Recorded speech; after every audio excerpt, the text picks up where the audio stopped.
fabulous time here in Washington to see the transition take place, to see the movement take place as well. I don't know that we would have had the appreciation for free markets that we do now had it not been for some of the more oppressive postures that were undertaken in the previous administration. By that I'm talking about, for example, in the area I think we'll probably discuss, in the digital currency arena, the aggressive posture that the SEC took against the industry, the lack of clarity, everything that was happening was pushing one of the most innovative industries in the world overseas.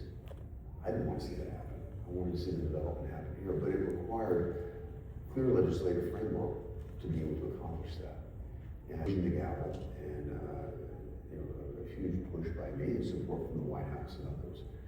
We pushed forward on stablecoin legislation that I think is going to be transformative. Yeah, was it? The threshold discussions that we had at the outset was, should we try to wrestle with everything at once, market structure, stablecoin, et cetera.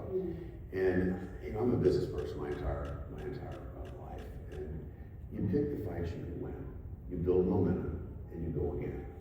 And my view was, I could easily articulate the logic for stablecoins, for having this sort of regulatory framework in a way that a lot of my colleagues, who perhaps weren't as involved in the financial sector as I've been in my career, could understand it. And it's very simple if you think about the benefit of moving into this arena. Part of the argument started by explaining what would happen if we don't, if that makes sense. What would happen if the US dollar sort of sat it out as the world moves toward a digital currency? Well, I think if you appreciate the role of the dollar as a reserve currency in the United States, you can see pretty quickly that role would be diminished significantly if we weren't playing aggressively in that arena. The other piece of it is, by moving in this direction, we move from a system that was designed back in the 1970s and 80s, very clunky, one that takes between 5 and 10 days to clear, to the blockchain. The blockchain allows almost instantaneous settlement. So what does that mean? Well, counterparty risk is one of the first things that comes to mind. If you're waiting 5 to 10 days, the person on the other side of the transaction, the company on the other side of the transaction, whoever your counterparty may be, could go bankrupt. It could go away, something could happen.